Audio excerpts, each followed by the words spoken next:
Hello, good morning and welcome to Daybreak Extra on Trust TV. It is a beautiful Saturday morning and we're right here in the nation's capital trying to make sure that your weekend goes off to the best start. I am Ibrahim Yusuf. Good morning and thank you so much for staying with us. I'm Darshan Husseina Usman. It's a beautiful Saturday, the sun is out, yes, it's kind of cold at the same time, but what can we say? It is a time for us to relax, unwind, and just, take life as easy as it should go. And today on the show, we have two interesting guests. We have a very young journalist to, have a discussion with, and we also have a librarian coming on the show this morning. But before we, go about doing our business, let's take a quick break. And when we return, it will be time for the newspaper review.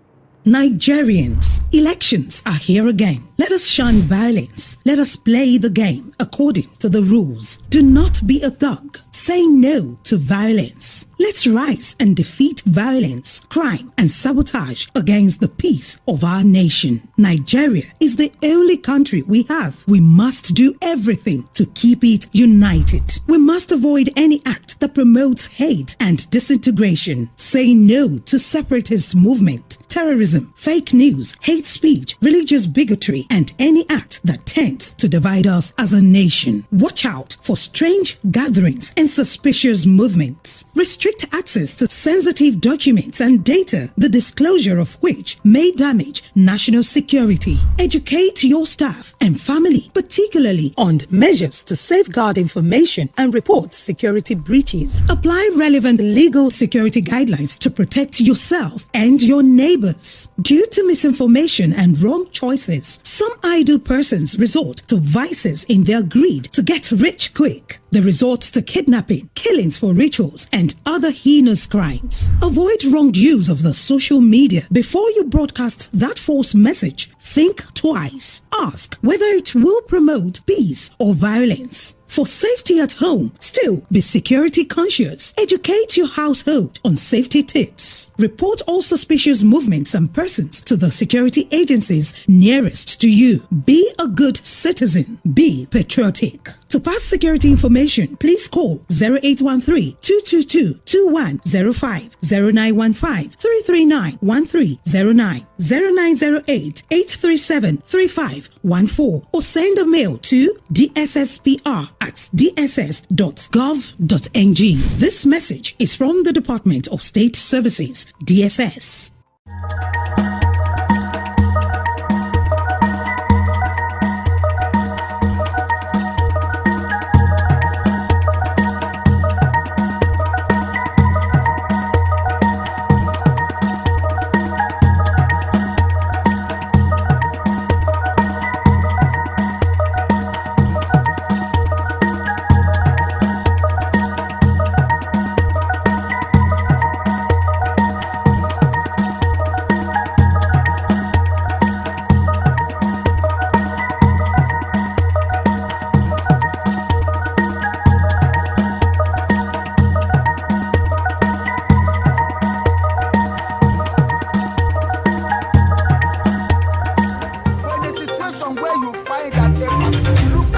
Not necessarily tribal or regional.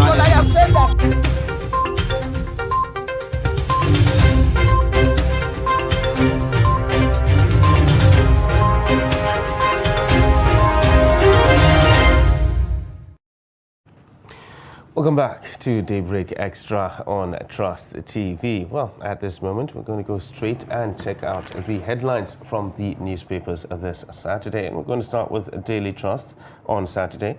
And it comes with this major story on the front page. 1 year after, no compensation for Yobe airstrikes victims.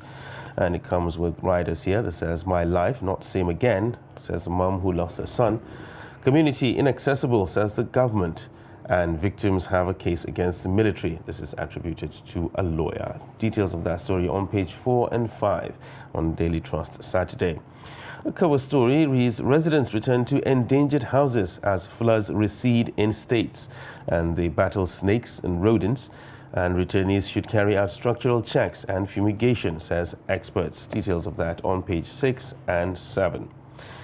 Inside Abuja tea stall where cryptocurrency is accepted as payment, and that is on the round and about page on page 24.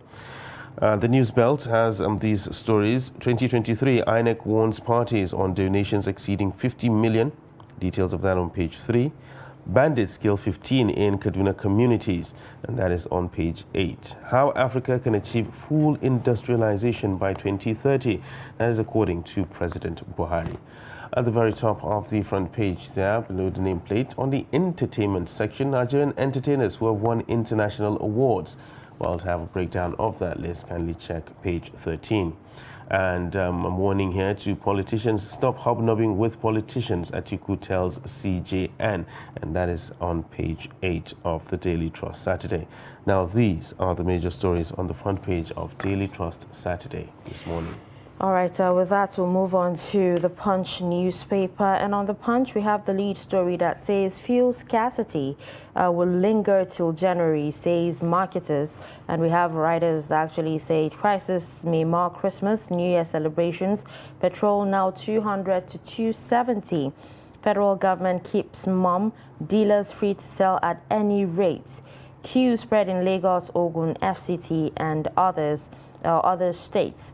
Now we have more stories. Buhari fans, colleagues mourn popular gospel singer Okposo.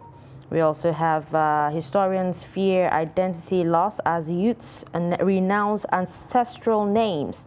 We also have I experienced 35 broken relationships for being blind, says Oyo teacher. At the top of the page there, INEC unveils campaign guidelines, directs parties to release programs, and we also have federal government uncovers 16 illegal police in Kano, Rivers, others. I won't disappoint Niger Delta if elected, says Tinubu. And we have on entertainment, making skits better than Nollywood, says Non's Mirage. And these are some of the stories on the front page of Saturday Punch. Next, we'll take a look at the Nation newspaper on Saturday, and the major headline is political. It says Tinubu in Niger Delta push holds talks with Tompolo, others, and that is on page 4. Slams Atiku Obi over 2023 bid, bags chieftaincy title. Sadi Dokubo, ex-VP, no match for former governor. APC storms Lagos for Tinubu Shetima Sanwo-Olu rally, and candidate won't attend Arise News town hall meeting, says the PCC. Now, still other stories on the front page of the Nation. 2023, don't accept donations above 50 million naira, INEC warns candidates. UK mulls foreign student restrictions to reduce immigration, and that is on page 23. Ogun Court sacks ADC Garba flag bearer or Tegbeye and 26 assembly candidates. And Buhari celebs mourn as gospel singer Sammy Okposo dies at 51. At the very top of the front page there, still talking about political stories, Osun Tribunal insists INEC must produce Adeleke's certificates. That is on page 6, and the court sacks 69 local government chairmen and 393 councillors. Still talking politics, analysis, Babachir Dogara's failed rebellion. Anti-Tinubu campaigners now at loggerheads. For details of that, you can find it on page 3 of the Nation newspaper. Now, these are the major stories on the front page of the Nation newspaper on Saturday. All right, up next is this day newspaper, and just above the page there, Emefiele says inflation rate will fall steadily to less than 15% by fourth quarter 2023. We also have a writer that says Apex Bank succeeding with various monetary policy measures. Oshibajo, Nigeria will be great if emphasis shifts from consumption to production. And just below the nameplates there, Tinubu takes campaign to Baramatu Kingdom. We also have 2023, INEC insists parties must inform it of foreign funds, unveils guidelines, directs parties to notify it of rallies 10 days ahead. And we also have the lead story that talks about French version of Buhari's biography unveiled in Niamey. African leaders extol his virtues. And writers here says, Yusufo says Buhari known for patience, honor, faithfulness, sense of duty. Mbalo says Nigerian president facilitated my victory in Guinea-Bissau. And Bazoum says Buhari uncompromising, humble. And then we have NDLEA partners French police to tackle drug trafficking. And these are the stories on this day newspaper. Next, we'll take a look at the Guardian newspaper this Saturday, and it comes with this major story on the front page. 13% derivation backlog, and says Wike's revelation pits Niger Deltans against governors. And the riders here that says they must respond to Wike's revelation personally, and only 3 out of 20 tranches released so far, says Delta Edo officials. All producing communities didn't benefit from Wike's projects, ex-PANDEF spokesman alleges, and presidency keeps mum about the whole situation. And the details of that are on page 2 of The Guardian on Saturday. The News Belt has these stories. I'll leave legacy of inclusive growth, financial inclusion, Buhari pledges. And another story here that says you can't accept more than 50 million naira donation, INEC warns parties.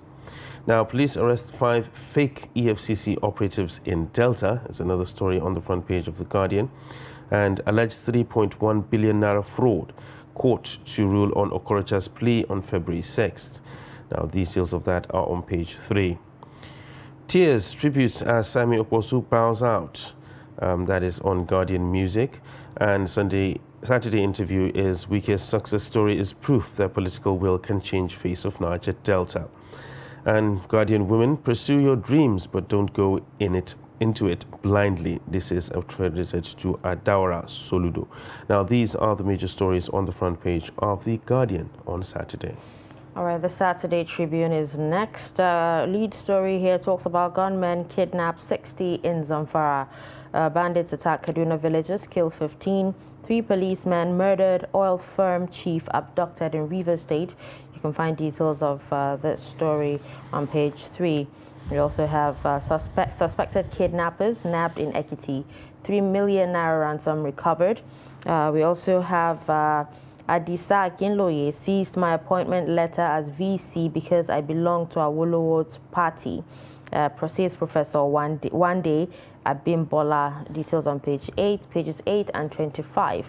We have Nathaniel Bassi, RMD, Oboni, others mourn Sami Okposo. Beavers, APC afraid of free, fair elections, says PDP. At the top of the page there, court sacks Osun local government chairman, councillors. Electoral Tribunal orders INEC to produce Adeleke certificates. We also have PDP G5 comment was a joke, CJN not partisan, says Raji SAN. We also have how Okada man taught me to put the people first, says IITA DG. And these are the stories on Saturday Tribune. Lastly, we'll take a look at the Leadership Weekend, and it has this major story on the front page. Out-of-school children, communal violence, child labor behind rising numbers. And it comes with riders here that says many children hawking, working as farmhands, and narrates tales of hunger, homelessness, and broken homes. YFG states are failing to protect them despite laws. Details of that can be found on page 4. Going down the front page there, Vatican court hears Cardinal's secretly taped phone call with Pope. The details of that are on page 7. At the very bottom of the front page, neighboring states are dumping lunatics in Akwa Ibom, says the government. And Senegal give Africa's first victory as Netherlands draw Ecuador, talking about the World Cup. And of course, the sad story going round, Sammy Okposo, family source reveals cause of gospel singer's death. That is also on the front page of the Leadership. Going towards the top of the front page of this newspaper this morning, INEC insists on 5 billion naira campaign spending for president and 1 billion naira for governors. Rider here that says warns parties, donors against donations exceeding 50 million naira. And at the very top of the front page, Maison Mohani makes fashion show debut today. And mere thought of my camera taking shots of royalties inspires me, says Mardia. That is a story on page 47. And now these are the major stories on the front page of the Leadership Weekend this Saturday. All right, with that, we'll take a quick breather. When we return, we'll take a look at some of these stories. But in a situation where you find that a person look like the same, not necessarily tribal or regional. but I have said that.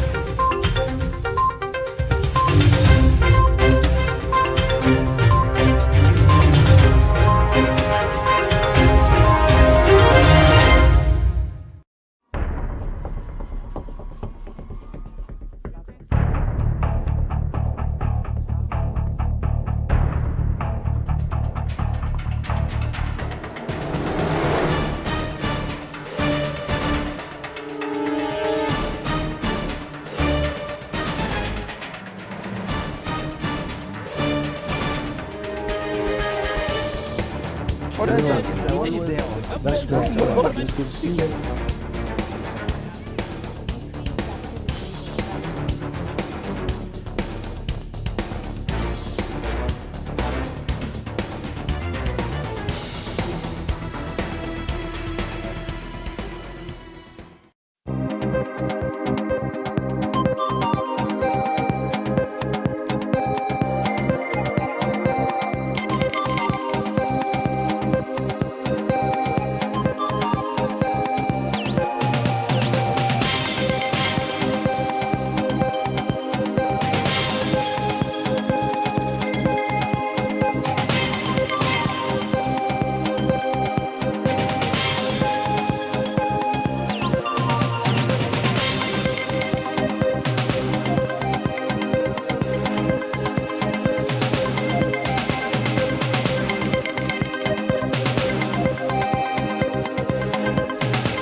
Not necessarily tribal or regional. But I have said that.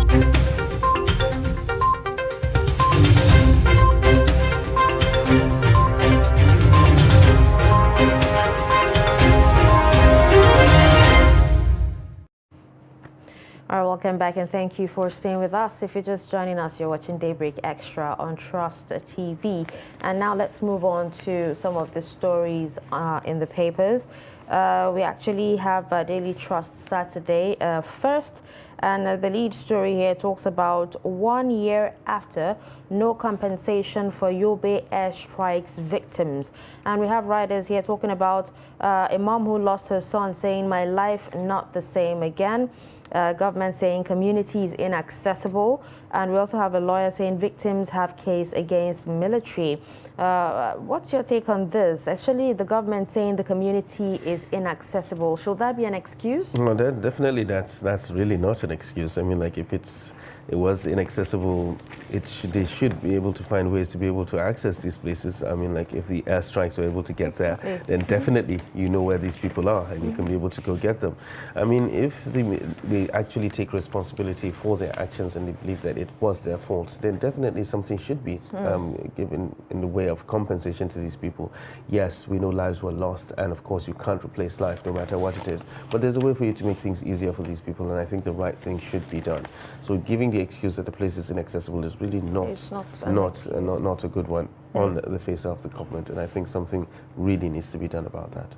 All right, let's take a look at the cover story talking about the aftermath of the flood. You know, residents return to endangered houses as floods recede in states. Talking about battle snakes, the battle snakes, rodents, and returnees should carry out structural checks and fumigation, says experts. Now, some of these places that were ravaged by, you know, the flood belong to poor Nigerians. How do they expect them to, you know, it's just like as good as starting all over again. Yeah, most of these people are actually starting all over again. Now, these are the people that even still have structures standing that they can call homes. Some of the people have their houses completely washed away, and they have nothing left but the land.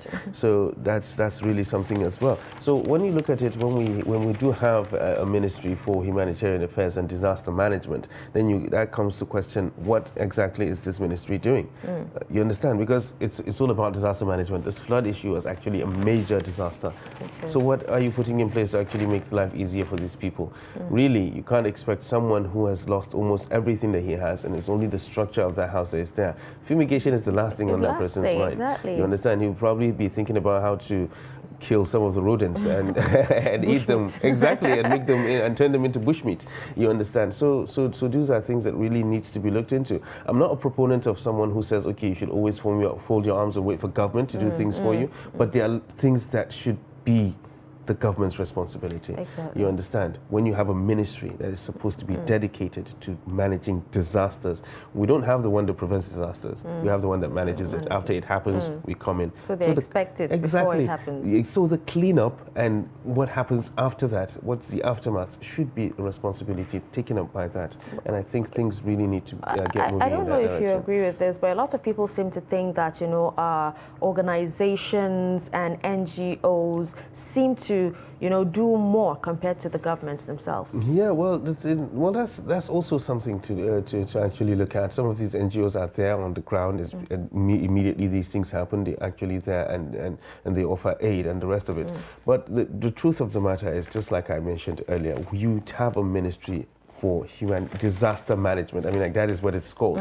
So if this is not disaster management, then I don't know what disaster management is, really. All right, so let's take a look at numbers. The amount Nigeria targets in Bauchi, Gombe State oil exploration with fresh 1 billion barrel oil reserve is 32 trillion naira. That's a colossal sum of money, and really, with dwindling revenues now that we actually have, having a this new would revenue actually stream. help. That's if it's put in the right places. Yes, if it's properly harnessed. I mean, a lot of people have, and mixed reactions have actually trailed this. Lots of people are actually saying that, okay, well, look at what happened to the Niger Delta. The environment is messed up. People complaining about compensation and all that, and things not being done the right way. So we just hope things are done differently now, learning from the things we've gone through in the past. Yes.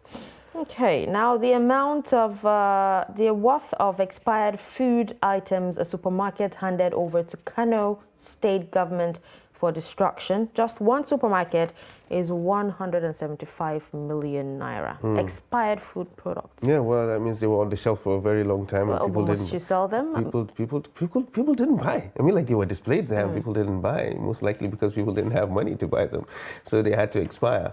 And well, it's actually a good thing that they decided to give it out to be destroyed. You understand? Some unscrupulous elements would have just gone, changed the expiry date, and just sell it to people. But at least that this goes to show very good But that's ethics. also quite a loss.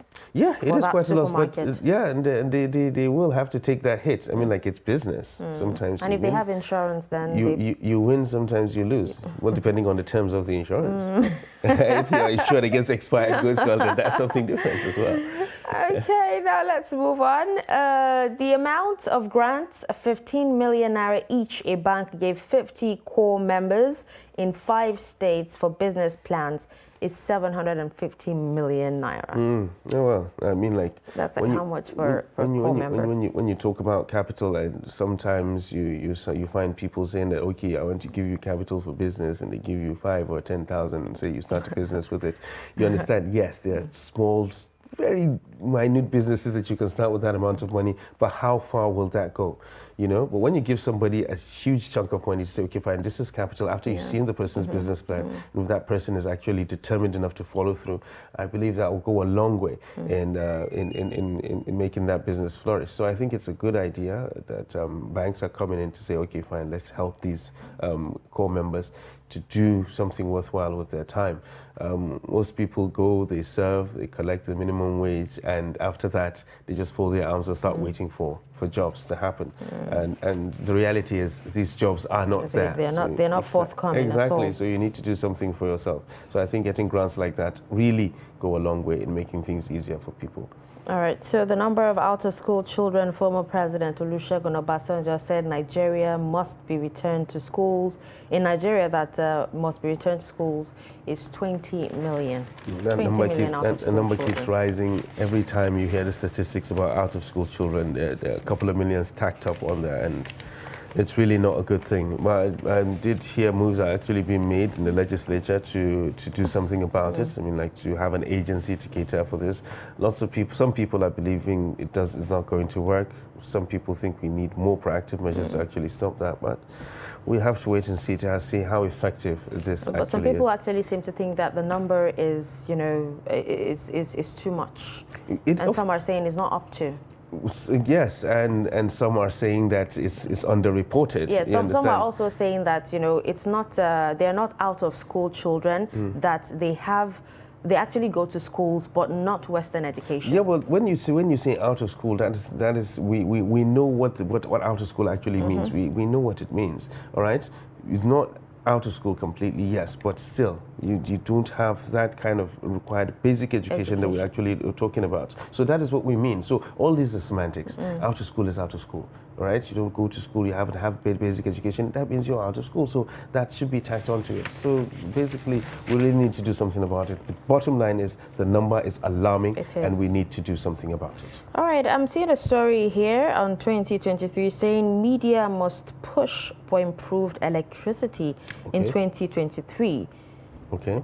Like, doesn't the media do that already? Well, it depends on where the person is coming from or wherever that statement was actually made, to what extent, because really the media does try as much as possible to see that they put the issue of electricity on the front burner. But mostly, I think a lot of people think the issue of electricity in Nigeria is now a lost cause. You understand? This is something that has been there for decades, and it doesn't seem like it is. The media has done everything exactly, they can do. and What more can they do except just, report it? Unless they want media practitioners to start providing electricity. Or start protesting on the electricity workers' behalf. On the streets and the rest of it. A lot of people actually believe now electricity is a lost cause in Nigeria because it has been there for decades and nothing seems to be changing. So no matter how much the media talks about it, if there's no will to actually change it, then there's nothing that's going to happen. Okay, so let's go to entertainment now. Nigerian entertainers who have won international awards. We have a few on the list. We have Two-Face Idibia, we have Burna Boy, we have Kunle Afolayan, we have Wizkid, we have Tems, Fela Anikulapo Kuti, D'banj, Davido, and Stan Eze, and Lateef Adedimeji. Yeah, when you look at that list, you actually see a lot of performing artists, musicians, movie stars, and the rest of it. And it's actually a good thing because these people, no matter how much, there's lots of negativity against Nigerians when it comes to the international community. Sometimes we're mostly in the news for all the wrong reasons. But these guys actually do what they can to put Nigeria on the map when it comes to something positive. You know, you hardly go anywhere right now in the world where Nigerian music is not really played. It has garnered very, very wide international attention, and I think it's because of the efforts of these people. So really, they deserve to be recognized, and we deserve to be proud of them because they are making us proud.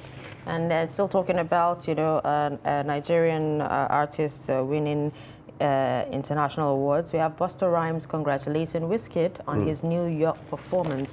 Do you think this is he would want to feature Wizkid to revive his career or something? He may want to do that. I mean, like when your career seems to be teetering on the edge, I mean, like you need somebody to hold on to, and I think having someone like Wizkid, who is actually an international sensation right now, it will be a good way to say, okay, you relaunch your career on the back of that. So it's actually a good one. So it's a good thing Nigerian artists out there making us proud, doing the right things, and Nigeria is in the news for the right reasons now. True. All right, so let's talk about sports. What's happening? World Cup, a lot of African countries are losing. Yeah, well, Seriously losing. Senegal did us proud, and we had a very good one. I mean, like, yes, the first round of matches wasn't really kind to African countries, but the second round of matches is kicking up. So, and Senegal actually did a very good one yesterday. We're all proud of that as Africans. So we look forward to seeing how far an African nation can actually go in this World Cup, because we do have high hopes of having an African nation do something worthwhile, at least go beyond the quarterfinals maybe at this stage. It's long overdue for that to happen. Okay, so let's take a look at one more story before we move to other papers. And a feature story here talks about Kano traders making brisk business importing grasshoppers from Niger Republic. Whatever happened to all the grasshoppers in Maiduguri? Maybe they're finished. It said export packaged products, better smoked, says nutritionist. All right, so they bring in the raw material from from Niger, and then they add value package to it, and then they export it. When they export it out, I mean, like, it's a good business plan.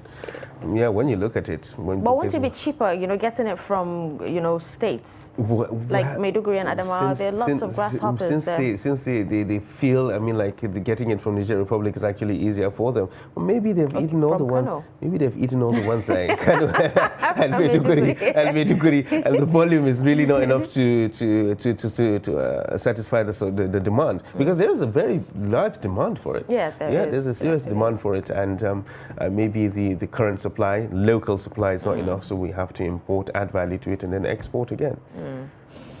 Okay, so let's take a look at Saturday Punch. We have a story here that talks about historians fearing identity loss as youths renounce ancestral names. Well, that's worrying. And that's a bit. I know a lot of parents these days, when they're naming their child, even with Western names, or religious names, they still give them traditional names as well. Yes, so they don't forget. Well, giving them the names is one thing. Them adopting those names and using them is something is totally different as well.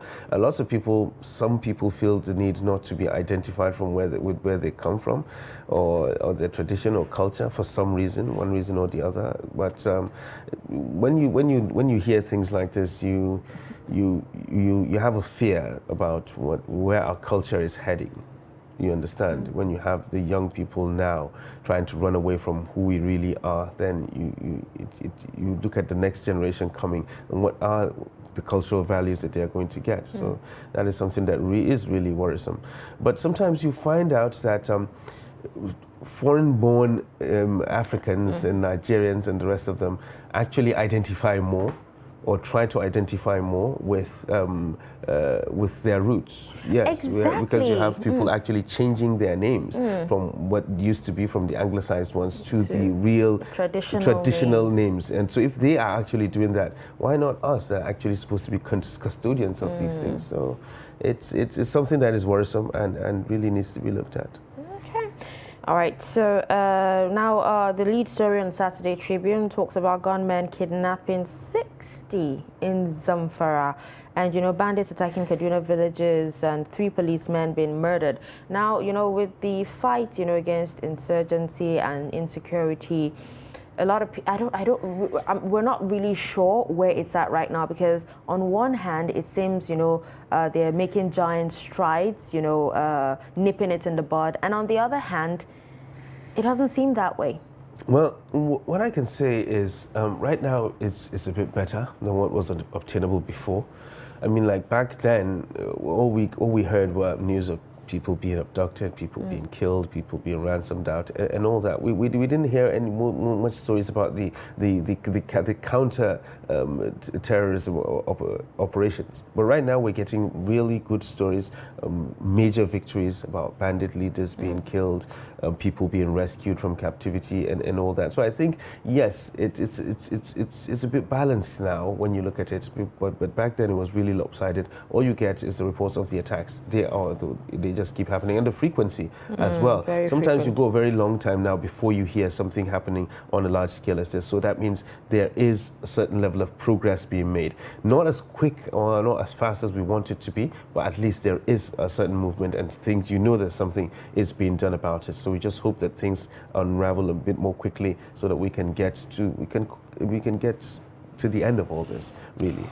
Okay, now let's talk about the economy, and the CBN governor projecting that inflation will fall to 15%, before the end of by fourth quarter 2023.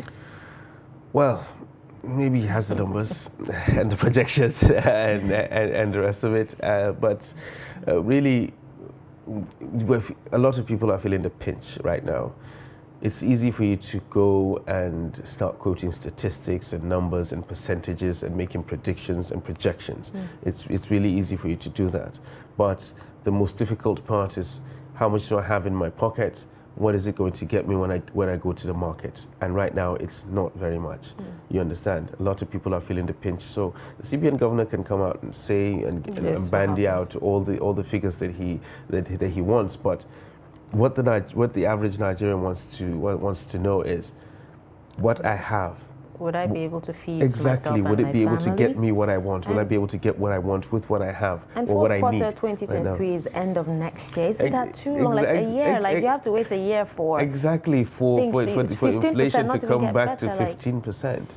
You know, we're not even talking about single digits now. So it's really something to look forward to at the end of the day, because people are really feeling the pinch as it is Yeah. right now, and things need to turn around. Yeah, we give the excuse always that it's a global problem, this and that, but lots of other places are doing things to mitigate the hardship. So I think we should be doing something like that as well, not just banding out numbers and making projections. Okay, now there's a saying that a prophet has no honor in his own home. Okay. There's this lead story on, the French version of Buhari's biography being unveiled in Niamey, and African leaders, extolling his virtues. Meanwhile, here in Nigeria, you have a lot of people complaining about, his administration. Yeah, well, definitely you can't please everybody.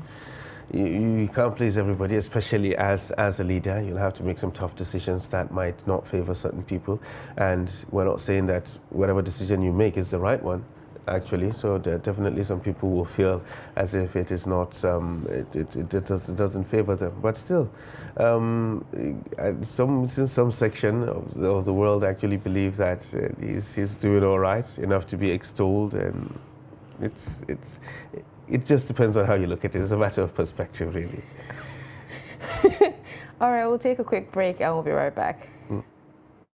But in a situation where you find that a person look like the same, Not necessarily tribal or regional. because I have said that.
Trust TV, documenting the Nigerian story.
Welcome back to Daybreak Extra on Trust TV this beautiful Saturday morning. And of course, we're going to delve a little bit right now into the world of sports. And right now, when you talk about sports, the first thing that comes to mind is the biggest sporting event in the world, which is currently going on in Qatar. That's the 2022 World Cup.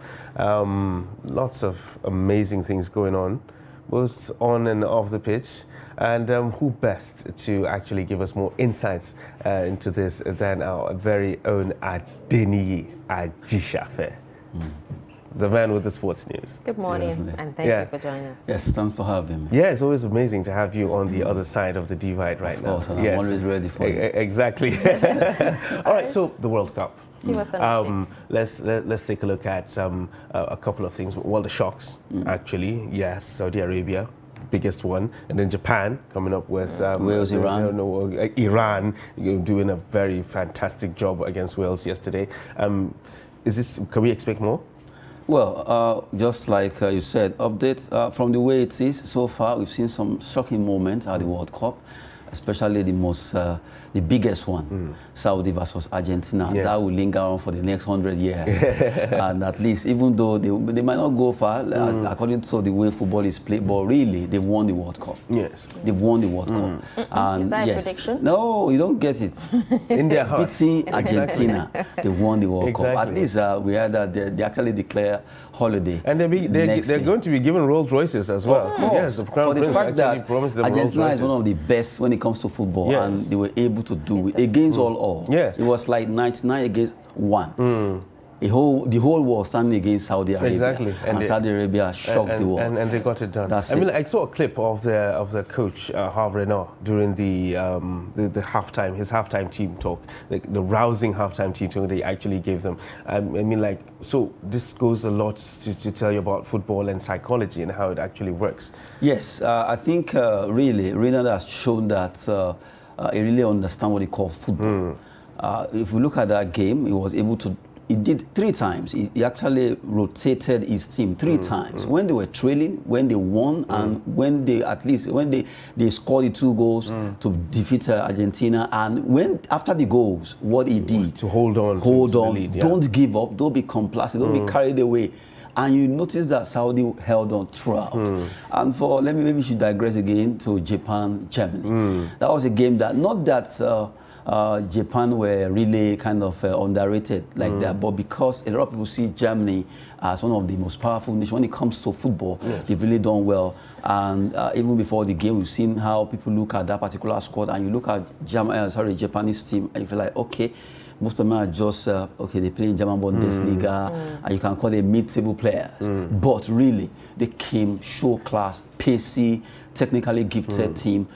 They play tiki-taka football on ground. They know that they don't have the height. They use what they have to get what they want. And it worked for Japan against Germany. All right, I'm actually very interested about, the African team, okay. how they actually doing So far. So far. A lot of Nigerians stopped watching football because most times the African teams always mess their chances up, and Nigerians not qualifying. Let's not even go. So let's even forget Nigeria now. But really, giving updates concerning African teams, 5 of them so far. At least we saw yesterday how Senegal, they were able to come back from that first defeat and defeated that's Qatar, the host nation, 3-1 in that encounter. Dieng and all the other players that scored. Good one for Senegal, because when you lose your first game in a competition like this, it could actually demoralize you, and you feel, what a miss to start with a loss, But they came back, still believing that yes, we can do it. After all, they call them Teranga Lions. They roared back 3-1, and good one for them. For Tunisia, who will also be playing today, Tunisia, Morocco, both of them played 0-0 in their games. Against Denmark, against Croatia, which really, you look at that particular score line, you want to look at, Croatia should be able to win, or Denmark should be able to win, looking at the antecedent at the World Cup. But I love the fact that Morocco and Tunisia, they were able to show class to the world that yes, even though we are being rated as the underdog in these games, we can prove the world wrong. And they share the sport. 0-0, no goal scored and no goal conceded. And you look at Ghana really shocked, despite the fact they lost that game.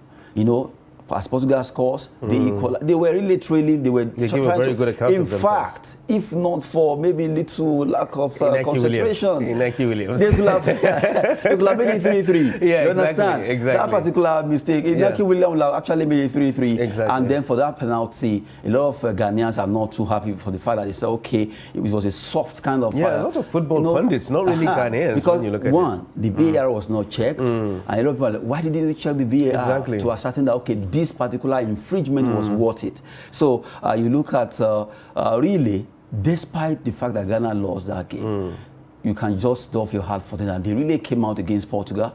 They showed their class that yes, 3-2. No one saw that coming. 3-2, and they nearly made it 3-3. But there's still hope for Ghana. I'm not writing them off. So we have Cameroon also, even though they lost their game against Switzerland, and their own brother, Bri Mbolo, yes, was able to score that goal. But, well, from the way it is, I think we heard that maybe his family house was being attacked. I even saw a video where his family house was being attacked in Cameroon but that's sad. because they felt unhappy that why will he score against them? That is sad. But That is the sad. fact is, if he didn't score that goal, if you had intentionally missed that goal, what was Switzerland? Well, actually, that's the thing, because he's Swiss now. Yes. For all intents and purposes, he's actually Swiss, and he's a Swiss international. He even showed respect to the Cameroonian fans by not celebrating that goal when he scored. I mean, so... That alone should have Exactly. given Cameroonians that, okay, this guy scored. If you notice, if you watch that clip, immediately he banged that goal. He turned and he realized that exactly. he froze. He just stood there and he didn't do anything. He showed respect to the that fans. shows he showed that, respect to the oh, country. this is my country, Yes. but, well, this is my nationality. I just have to Exactly. go. So things like this happen. So really, it's really unsportsmanlike from the Cameroonians if that is exactly what happened. Because fair play to him for actually doing that. So well, it seems like the African teams are still in it. Yes. Yeah, are still in it. So a lot of people, when you talk about the African participation, first thing that comes to mind is who goes further. They say Senegal. Are you of that opinion? Yes, in fact, I have more belief that, yes, most of these African countries, out of the five, there is hope that they can still make it. The fact that Cameroon lost by a lone goal, that shows that really they tried their best. The fact that Senegal lost the first game, they came back second game, they won it convincingly 3-1. And you look at Morocco, Tunisia, as I mentioned, they play a stalemate matches, the two. So now there's still hope for that, okay, we actually have 1 point, we can still go ahead.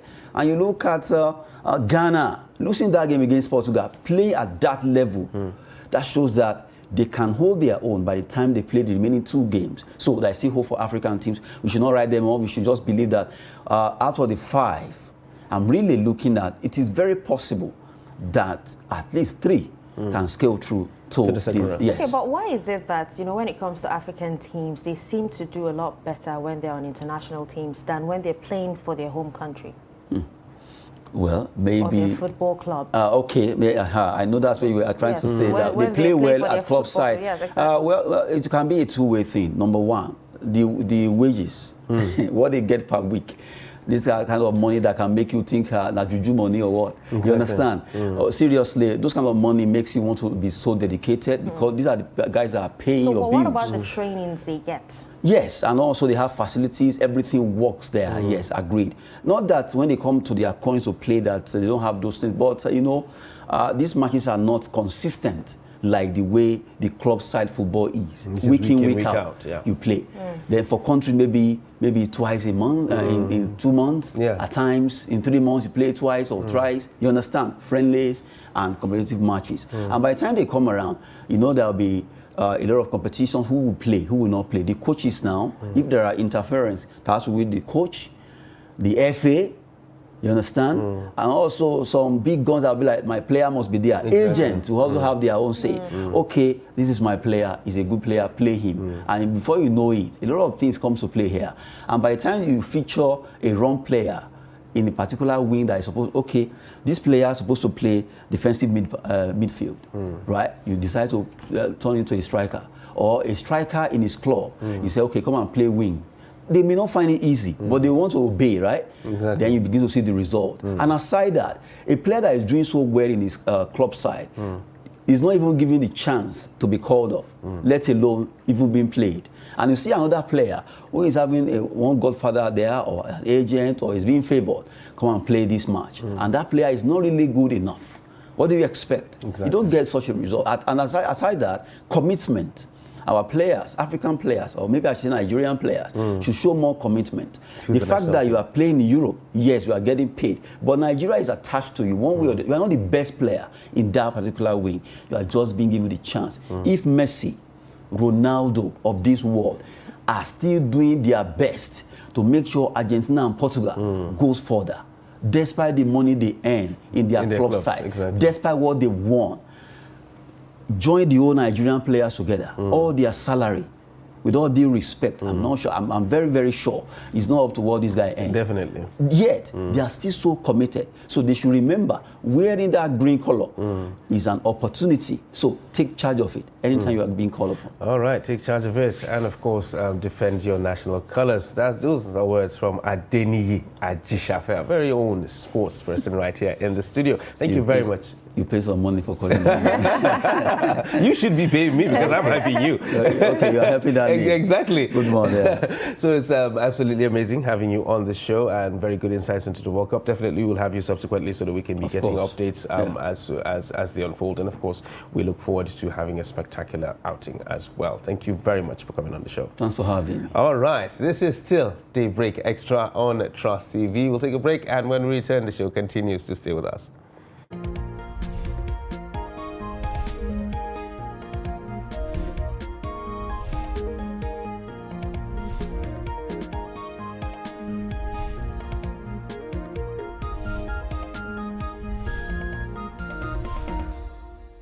My name is Success Dishima. No, I had the passion earlier stage, whereby I'm always surprised when people are doing shoes. When I was a little bit younger, I don't like giving shoemakers to repair it for me. I'm always repairing it myself. So I decided to go into it fully. It has been stressful. You know, this is the society we are doing. Successful. God is glory. I'm Success Dishima, as I said earlier. I'm from Ebonyi State, Afikpo, not local government precisely. So I'm an O-level holder. Depending on the type of work they should give to me. And me, I'm willing to deliver. In the next 6 months, I think I'll be okay. I have 3 apprentices. They are all females. Okay, the other one has actually graduated, while the 2 are still learning. We thank God for now. They are bringing light now. But if in a case where there's no light, we use gen. If I should buy 5, depending on the type of work I have at hand, 5 liters of fuel, it will be enough for 1 week. Depending on the type of work, sometimes 3 days. Depending, like this season now, if I should buy 5 liters, 2 days is enough for the fuel to be. I buy materials from Suleja, Lugbe, and if the thing is in large quantity, I'll go to Aba to buy. Depending, if it's a cover shoe, I can only make 2, depending on the design though. The simple design. But if it's palm, like 6, 7 in a day. Sewing machine is one of the challenges. If you don't have sewing machine, it will be very difficult for you. In the essence that you have to go and sew it, bring it back, especially in cover shoes. That's why I don't make much of cover shoe, because of the sewing machine. You have to sew every part of it. So you have to going back full and toe. It's kind of stressful. And materials now, the cost of material are high. I don't know whether it's this thing. It's very high now. That's the challenge I'm having this show. Let's say the 2 combined together. Today you hear it's because of the fuel. That is why to bring goods all the way from Aba or Lagos to here to Abuja for you people to buy it is also expensive. They will say the rate of money in Nigeria is going high. They are flowing dollars also. If the dollar is going high, the money should be. So all this kind of thing. Nigeria, we capitalize in everything. So let's say both of them. I really want to further my education. Even making this a life thing is something okay also. But furthering and making it a life thing is part of it. Combining the two together. I barely have time for myself too. You barely see me at home, or if you don't see me here, you should be in the house. So me coming back late and all those kind of things, I don't have time for friends. Not like I have enemies anywhere. I don't have enemies either. About the discouragement, it's about the dirty part. They say the work is dirty, it's stressful. Truthfully, it's stressful. But I don't think there is anything that is not stressful in this world. It's what you set your heart to. Normally, if I want to accept someone, I will ask the person, did anybody force you to come here? You say no. What prompts you in coming here to learn? Because actually the work is stressful. So that if you get to an extent or a stage whereby you start saying it's someone that forced me to come here, I'm going back. So if it's something you are working with passion, you definitely put through.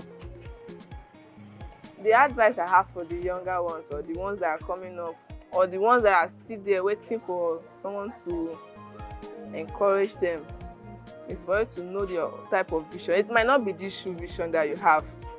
You should know what you really want. Focus on it and God will bless you through it. They should believe in us. Most of them doesn't believe in us. Like recently, I met a man that he said he doesn't believe in the work, but because he bought the foreign shoe, so he should just give it a try. But thank God I didn't disappoint in him giving me the trial, and I put through to his own surprise. You should believe that we the youth can do better. We can do something around us. We have quality things. We just need facilities to express ourselves. And we need platform also to show that we are good. We are good. We have good abilities in our hand. I have been to so many places where people are making it perfectly. We can make perfect things. Just that we lack the equipment to it. So beg for more equipment and more encouragement from those people from the top also. I would say my work is affecting my social life because I don't really have time for it, as I said earlier. It's affecting it. Even I work from Monday to Saturday. Even on Sundays, I just have to wash my clothes and all those kind of things. I don't really have time to go out. It is affecting my social life. And I don't mind though, because I have a focus. With time, everything falls in place. I'm not very sure that I'm missing out because some of them also come for financial assistance. That is when you know that you are not missing out. You are on the right track. The advice I have for them, kind of funny though. The advice I have for them, they should make haste while there's still time. There are some things you can do as a youth when you have this power to do it. Say you should do it now when you have the power. Even in the Bible, we said there's time for everything. And it also encourages people to do it now when you have the power, because there will be a time when your strength will fail you. You won't be able to do some of the things you really want to do. So now that you have the ability and the power to do it, better focus and do it better. At first, they believe only men can make shoes and all the rest. Because most of the time, if guys should come to my shop, they will start shouting, "Are you sure?" They won't ask me, "Are you sure you are the one making the shoes? I want to see you making the shoes." They will stand and wait for me to start making their shoes. Sometimes they will even say, "Are you sure you make it better?" But it comes to a stage where they realize that truly I can make it. Not because of I'm a female or something. Whenever I'm making, maybe I'm in business with someone, I will say, don't just see me as a woman to have pity on me because I'm doing it. See me to deliver your work well because you pay it for it. Yeah, in the hair makeup aspect, my work cannot permit you. Look at how dirty I am now. Filing and dust, everything. it cannot permit you. And my fingers, I use it in wrapping, folding, cutting also. It doesn't require nails. If you want to do it, you have to have a short finger whereby you can't tear the material, because there are light material and there are thick materials you can fold. Especially when you are doing a cover shoe, you have to hold the plier well to do it. When the next time when you go and fix nails to do it, the gum definitely will stay in your hand, number one, and that nails will definitely cut. Bringing makeup to work is a no of it.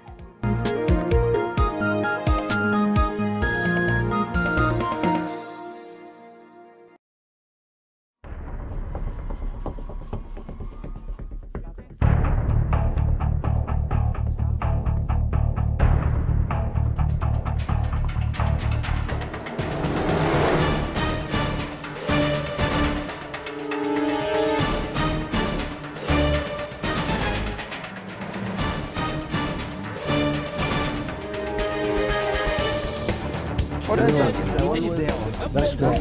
It's good to see you.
All right, welcome back and thank you for staying with us. If you're just joining us, you're watching Daybreak Extra on Trust TV. And right now, we'll move on to our first guests of the day. There is a dearth of libraries in the country, which has resulted in appalling reading culture among youths in Nigeria. Now, there is an embarrassing lack of physical books, while it seems many libraries have not embraced the e-book innovation. Now, to discuss how the Nigerian system can help in revitalizing schools and neighborhood libraries in Nigeria is the chairperson and treasurer, Nigerian Library Association, FCT, Folashade Adepoju and Titilola Mafe. Good morning and thank you so much for joining us this morning. Good morning. Good morning and thank you for having us. All right, so let's start with this. Library Week is winding down. You know, it started beginning of this week and it's winding down. Can you tell us what Library Week is all about and how it has actually gone so far? Okay, thank you very much. Library Week is a week dedicated to issues around library, to discuss issue of readership, promotion, and to encourage Nigerians to read. Library Week is to bring back the books. Library Week is to celebrate people that are readers, people that are leading the campaign to bring back the reading culture in Nigeria. Okay. All right. All right, so just made a very valid point of something that has been bandied about a lot. We always talk about this, reading culture. Reading culture, we don't have a reading culture.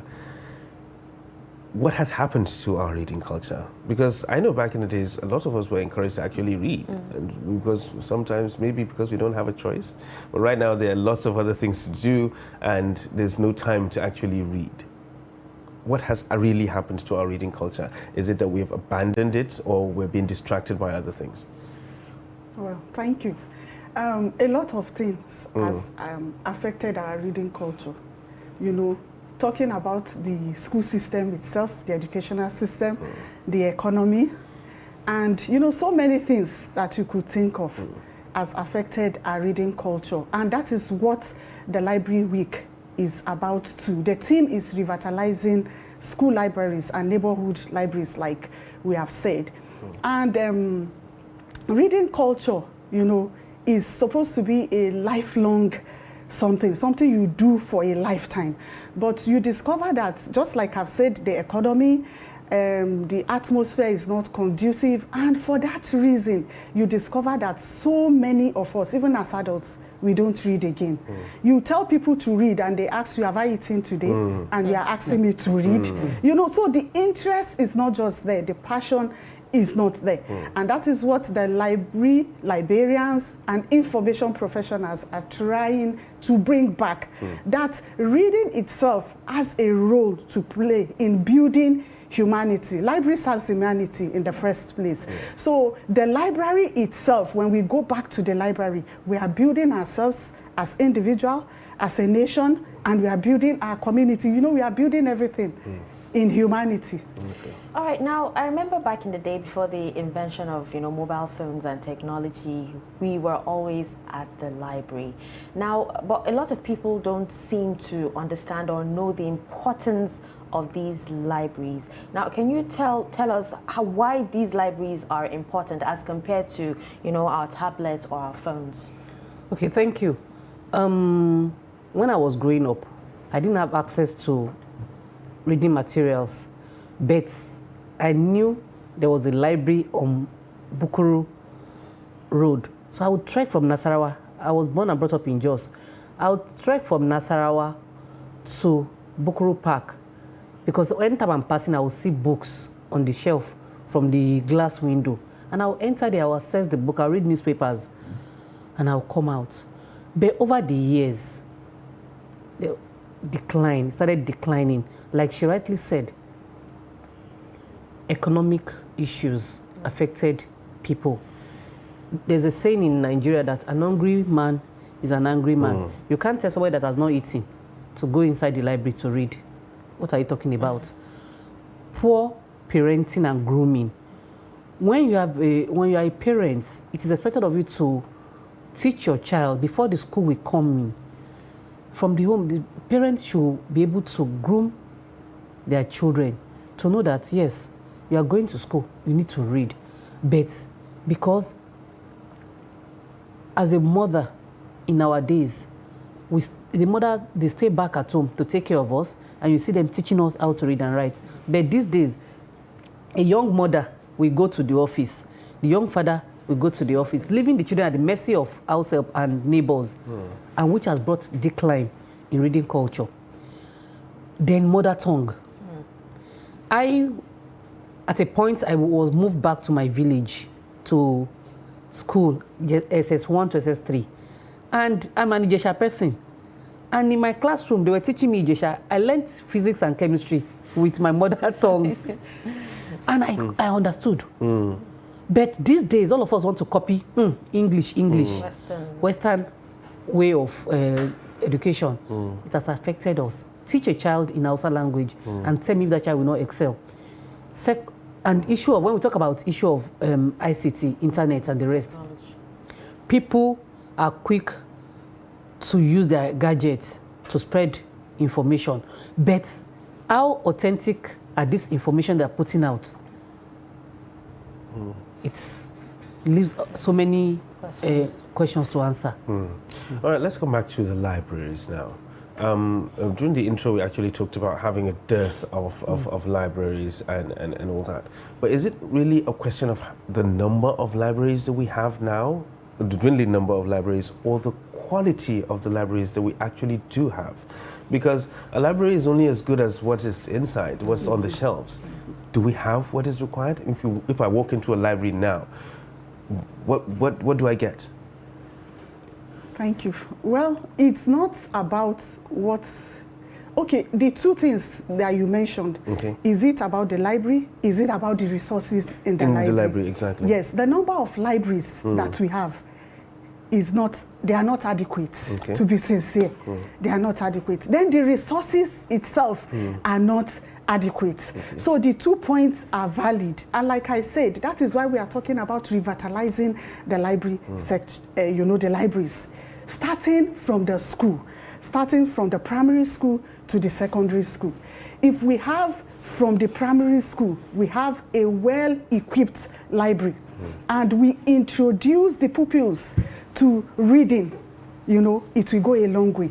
The same with the secondary school. If we have well-equipped libraries, let's start with that. Let's forget now about the community libraries and probably the public libraries. But when we have from the cradle, you have a library in the primary, you have in the secondary. We are building up, you know, total pupils. We are building up these students so that as they grow along, like I said earlier, I said it's a lifelong thing. You know, so as they grow along, they'll be able to fit in. Then I'll come back again to say that the government, you know, they are not helping issues, because you asked about the numbers of libraries and the resources. Good and fine.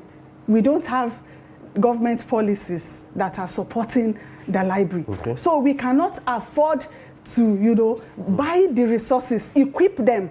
And as you know, we just spoke about ICT in libraries. The libraries are transforming. We don't even have the technical know-how of those ICT, not to talk of having them in the library so that we use them for our purpose. So that, you know, is issues on its own. Not having, you know, the numbers of libraries required and not having enough available resources. There are issues that we need to address.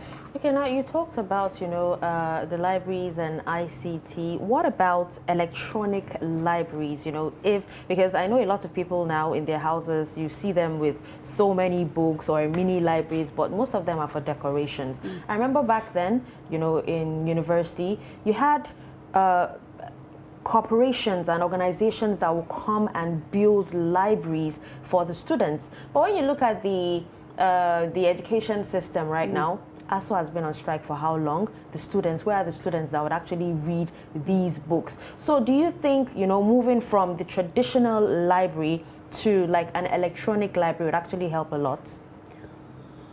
No. You said something about people having electronic library, corporation, building libraries to support learning. Putting computers to support learning. Okay. First, when you talk about electronic library, you talk about power supply. You talk about backups. When you don't have adequate power supply and you install books in electronic formats, who will use that place when there's no lights? We have dealing with a lot of issues. I don't support moving libraries from the traditional system. So I don't support it totally, because if we have a functioning country, I would say good and fine, let's move it. Even in the developed world, they still have their traditional library, and they have hybrid, so traditional and the electronic library working hand in hand. So there's no way you can separate, because there are some materials that, especially in our library, I work in the National Library, lawyers come in for a certification of subpoena. When they subpoena them from the court, they come in, they want to see the physical copy. Yes, we've digitized these materials, but in the court, they want it to be shown to them physically. If we withdraw this from the public, how will people access it? Yes, we need electronic. Then who is going to pay for the cloud storage? These things don't come cheap. Government is not ready. Government is not sponsoring library enough. And for that reason, for now, I would say we are still a work in progress. I will not totally support moving libraries from the traditional to the electronic because of so many issues. All right, let's talk about the Nigeria Library Association now, your association. She made a very good point that the government policies that we actually have are not even there to cater for the libraries that we have. So we've talked about the issues now, talked about what's on ground, let's talk about moving forward. What do we do? Has the association actually thought about we're in a democracy. We have the legislature and all that, and they make laws and so. Has the association actually thought about forming a sort of lobby to actually go to these legislators, make moves to actually have these law passed so that we can have a policy that guides library building usage and all that? Has the association actually thought in that direction? Yes. Okay.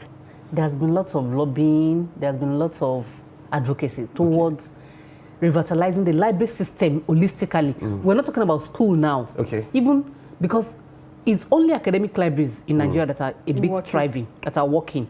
And they are working because you cannot take library away from a university environment or a polytechnic environment. You have destroyed that school. Okay. So that's one is working. And they're not even working totally. Okay. Because we get lots of complaints from school librarians, university librarians, polytechnic librarians. The money allocated for the libraries are not being given to them. Even when they give to them, they give very ridiculous allocation. And when they are coming for what is it called? Sorry, I can't remember now. Accreditation of these schools. The school authority will just do chua-chua. Let me just use that word. They cover up their inadequacies. Okay. So that government will not know that they are not ripe for accreditation of those courses. They need the library to accredit these courses. Unfortunately, unfortunately, all the efforts of the Nigerian Library Association to ensure that we have functioning library has not yielded so much results. In 2017, we saw a need for the National Library of Nigeria building to be completed, and we raised our voices. We went out, we met lawmakers, we lobbied. When you pass through the building today, it's still in its shadow of its old self. It has not been completed. 2020, there was a pronouncement that government has allocated some percentage to the completion, and it will be completed in 3 years. 2 years after, we're still coming back here to talk about the library. And if National Library is working, if National Library can get it right, all other libraries, the public, the school, the academic, will thrive. But unfortunately, the National Library, which is the library to all, the apex libraries, is not even well. So what happened to the body? Okay, now, still talking about the administration. Now, back in the day, being a librarian was as important as being a teacher, you know, or a lecturer, you know, in schools. But do we still have, you know, such dedicated librarians in Nigeria today? Because, you know, if you look at the economy, a lot of people actually go into some jobs, you know, just to make ends meet. Well, librarianship is a beautiful profession, and I can testify. I was a teacher librarian. I taught in the school. I was taking charge of the library, and I was teaching the use of library. So I am a proud librarian. She is a proud librarian. And we have so many other librarians that are still dedicated and committed. And that is why we are here today, to ensure that the library system, just like she said, not only in the schools, but from the National Library, the Apex Library, to the lowest library, let me use that way, are, you know, revitalized, and we come back to what a library is supposed to be. Just as we have obtainable in other climes, we must do that. And we are in the forefront. She is an advocate of the library. I am an advocate. We are information literacy advocates, and we will ensure, by the grace of God, that we make that happen. It's absolutely amazing when you talk to people who are passionate about what they do, and you can actually feel the passion, and that is really, really appreciated. So, Library Week, let's go back to that. Even right here now, we've actually discussed a myriad of problems bedeviling the library system, and I know all those discussions were held during the Library Week and all that. Where do we go from here? We've identified the problems. We know they are there. They have been there for a very long time. Is there a need for us to do things differently? Or should we still keep going on the same path that we're going and hoping that things might change miraculously, maybe? This is the time to wake up from our slumbers.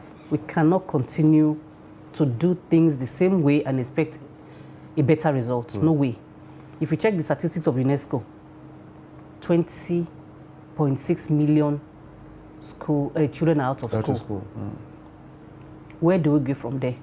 These are children that will grow up tomorrow to attack us if care is not taken.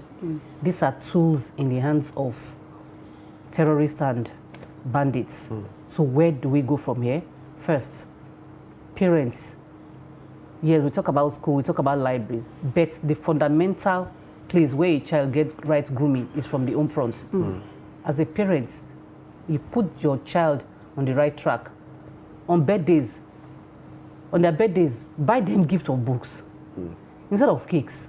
You can put cakes beside it, but put books in their hands and have a reading timetable for them. Then come back to the classroom.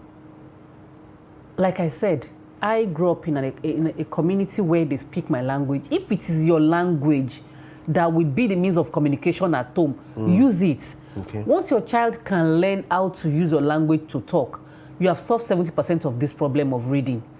Because the child that can identify ABD like Yoruba will be able to identify ABC in a textbook written in English.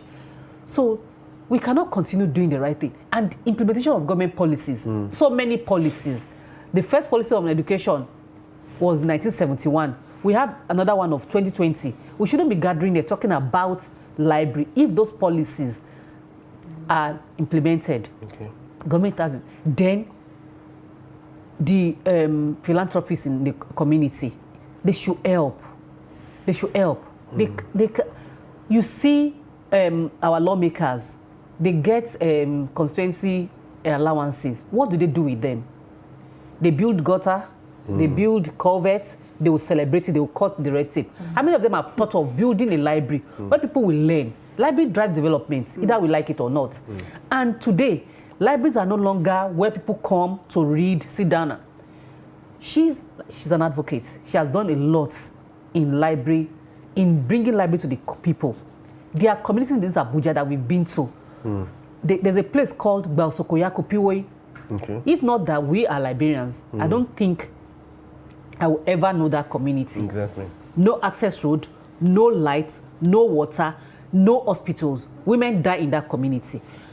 And kids, they will have to trek like 7 kilometers to access the closest school in Keti.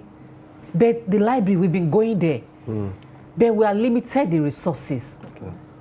If we have people in Abuja that will come and assist in taking a resource center, education resource center, information resource center to that place, it will serve, it will complement the work of schools in that community. But unfortunately, we don't have people. So we cannot continue to do this thing and expect a different... I was actually going to talk about the rural areas because most of the libraries we're talking about are in the cities, you know, but this is one community you're talking about. We have so many... Barangoni. We have so many other communities. How do you intend to reach these people in the rural areas? Exactly. Sorry, let me come in. Just like she has said, you know, she didn't bring out the word, we need collaboration and partnership. She has said that we need philanthropists, you know, to come out and assist. What we are facing in the library system in Nigeria is obvious. It's not something that is hidden. It's open to everyone to see.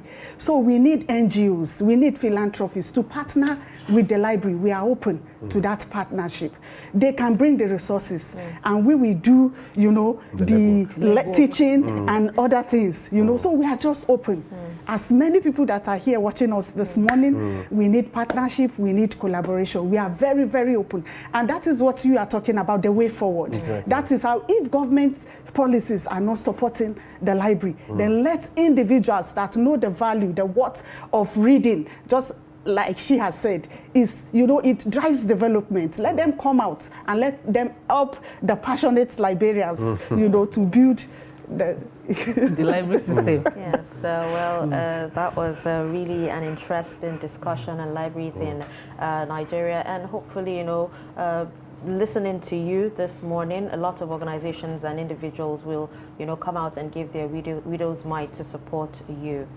All right, so that was the chairperson and treasurer, Nigerian Library Association, talking about Ms. Folashade Adekboju and Titi Lola Mafe, joining us this morning on Daybreak Extra to discuss on libraries in Nigeria. Thank you so much for coming in this morning. Thank you so much for having us. Thank you. All right, we'll take a quick breather, and when we return, we'll move on to the next guest. Stick around.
That's great. It's good to see you.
Trust TV, documenting the Nigerian story.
Welcome back, and thank you for staying with us on Daybreak Extra this beautiful morning. And now moving on to our next guest. Being a journalist is hard work, but the challenges of being a young female journalist must be harder, as journalists are often confronted with threats, violence, attacks, or denied access to important information. Now, online harassment has been a growing concern on the discriminatory culture present within society, which has led to increased attacks against women journalists. Now, this morning, we have Rukaya Sadauki, a journalist who is here to share her journey and challenges that she faces in her career. Good morning and welcome to Daybreak Extra. Thank you. Good morning. All right, so you're a journalist. Yeah. How has that been? We've talked about certain challenges of being a female journalist in Nigeria. I mean, how challenging has it actually been? Yeah, seriously, like as we all know, like from the global world, you know, a lot of time the female are facing challenges, especially the young journalists, especially in terms of discrimination, online harassment, and gender equality, and so on in the media house. So sometimes you find that especially in Nigeria, when you are a young journalist, you face more of the challenges than elderly women, like elderly journalists that have more experience, that have been in the media house for some years, and so on. Just like, let me just take a case study of myself. You know, when I started practicing journalism 4 years back, because my mom was a journalist and she's still a journalist because she owns some of the media houses and so on. So I've been criticized that I'm so young to become a journalist. I'm from the north, especially because I do go out to cover news, to cover reports, and so on. So they were like, oh, that's not for women, that's not for Muslim women, you know, that's not for me, and so on. So I've been criticized and so on. And you know, sometimes from the media house or where you are working from, sometimes you do face even the challenges from the male colleagues because they feel like maybe you don't have the potentials as a woman, and there are some like report that you don't have to go and cover, especially like a hard news stories like a foreign news or politics, because they feel like, okay, you are a female journalist and maybe you don't have that potential or you are not capable to cover that news and so on. And sometimes I even had that from some of the media houses that even the male are being paid more than the women. You see, so these are one of the two challenges we are facing seriously in Nigeria. And again, we do have this online harassment, especially sometimes when we do come out to talk about maybe politics or about gender rights. They do call us feminists, they do call us that we don't know anything. Like, who are we to even talk about gender, or who are we to talk about particular topics, or maybe about health and so on. So we do have this harassment, physical and online harassment. Okay, so what is that thing about journalism that actually piqued your interest and made you want to be one?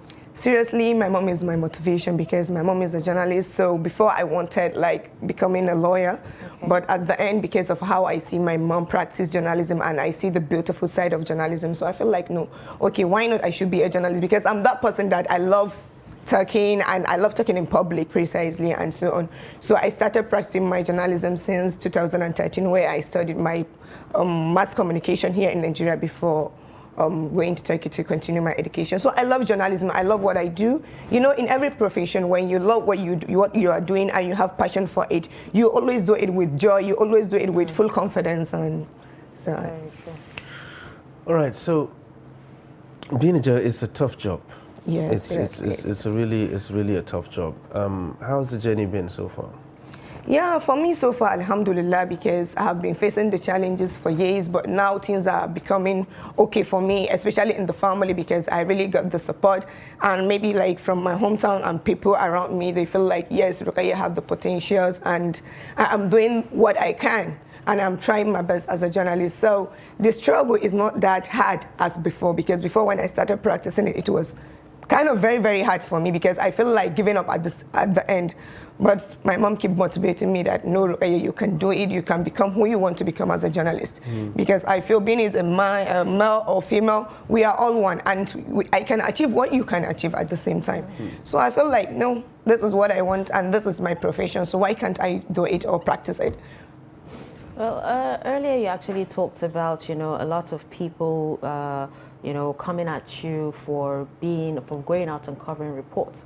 Now, I think the reason why is because in the North, a lot of women seem to be relegated to the offices, saying, outside there is too harsh for them, and all that. But how are you able to maneuver, I'm sure when it comes to a lot of other reporters who are male, when it comes to reporting, especially on print, it's actually male dominated. And when you're probably one of the few women, amongst them, how are you able to maneuver, being one of the few females among those, male reporters when you go out there? Yeah, what happens sometimes is that, like sometimes we have this privilege, or we are being more respected when we go out to even cover a report. Because sometimes you see that, okay, maybe some of the journalists or some of my colleagues before going out, they feel like, okay, they have to go with me. Why? Because sometimes maybe the attention they will need from the people that are going to interview or to cover the report, they will not get that much attention. Unlike when we go together as a female, they feel like, okay, let me give this lady this attention. Let me, attend to her and so on. So we have this advantage and so on. Though sometimes it's kind of challenging, because maybe when we go to cover a hard report, maybe in an event that there's a lot of crisis and so on, like as a young lady, it will be kind of very, very hard for me, because to move in and out of the events situation or something. So it's kind of very, very hard, but sometimes seriously it's really advantageous for us, like to go and cover the report more than the male even. All right, so we talked about sometimes having disparity in pay between the male and a female journalists, and you say you've been doing this for 4 years? Yeah, for 5 years. All right, so I always ask this question. How economically rewarding has that been for you? Yeah, seriously, it is really rewarding because... Economically? Yeah, economically. Okay. Seriously. Because, like, I'm not the same person I was 3 years back, 2 years back, and with journalism, or with how I'm practicing journalism for all these years, it has changed my life in so many different ways. Because, like, you know, how I have been paid maybe last 2 years is not the same way I have been paid now.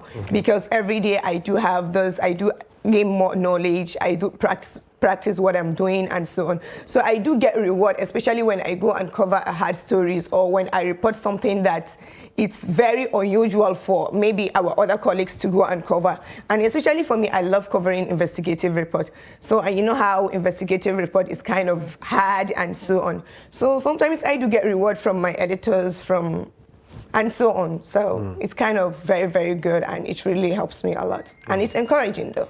Okay, now you talked about investigative reporting, and I know when it comes to that, you know, it takes time for you to be able to gather all the information and all that, you know, but when you come to our climb, you know, it's first to break the news. Yeah. So how do you cover yours? Do you take your time and make sure that you have all the details, or are you first to cover the news? Yeah, what I do is that I do take time to cover the news, because like I have some people, maybe there are some people that will feel anonymous, that they don't want to be exposed and so on, as you all know. So what I do is that, okay, I do go and research and investigate and gather my news, then I write about the report and so on. That's how I do it. Okay, so you're social media savvy, right? So how do you get ideas, and you're a freelancer as well, so how do you get ideas for, you know, those reports? Do you have people who actually, you know, tell you what to report or give you information? Yeah, of course, you know, like from different media houses, like I can say maybe from NTA, from Channel News, and so many media houses. Sometimes we share ideas, and sometimes like with these bloggers, because I'm into the media a lot, so I do get some of the news from them, sometimes from the street, sometimes from the people, but what matters is the, how am I going to put it, like is the accuracy of the news. You know, because sometimes someone can just come and give you the news, but what matters as a journalist is to confirm the accuracy of the news, to see, yes, that is the real fact of what you are writing about, or that is the real fact of what is happening. So sometimes I do my research, and I do ask colleagues, I do ask street people and so on, and I do get what I want. All right, so we talked about the fact that most of these media houses are male-dominated, and you have a few females here and there, meaning the entire number of female journalists is quite scanty. Have you had some support from other female journalists who have been there before you? Have you had some sort of mentorship, apart from your mom, who's absolutely amazing from what you say? Have you had any other sort of mentorship, or is it a situation of dog eat dog out there? Yeah, sure. Seriously, like I have a lot of mentors, like Medina Dauda from Voice of America, because she's a friend to my mom. So she has been guiding me for a long time about journalism, and she's been there for me. She keeps supporting me financially with her time and energy. Also our chairman of Leadership Newspaper, because she's a female presently. So I do have the support from her, and she do encourage me sometimes, okay, yeah, you can do it. Though she's not a journalist, yeah, but still, like, she see the beauty of journalism in me. So sometimes she just give me the chance, okay, to display my potentials and so on. So I have a lot of people that I look up to as a journalist, and they have been supportive, and they've been there for me. Okay, so do you still see yourself practicing journalism in the long term? Yeah, seriously, that's what I want. And at the end, I even want to own my own media house, seriously, because I don't want to be just a national journalist or a journalist within Nigeria. I want to be an international journalist, because presently, like, I was called by TRT World Istanbul, because I was in Istanbul for a long time. So, and they see what I do and everything, and they really want me to be with them. And I really want to go and give it a try out there and so on, for the beauty of my country, and it's something to be proud of. Yeah. Definitely. All right, so you have any advice for young, aspiring female journalists out there?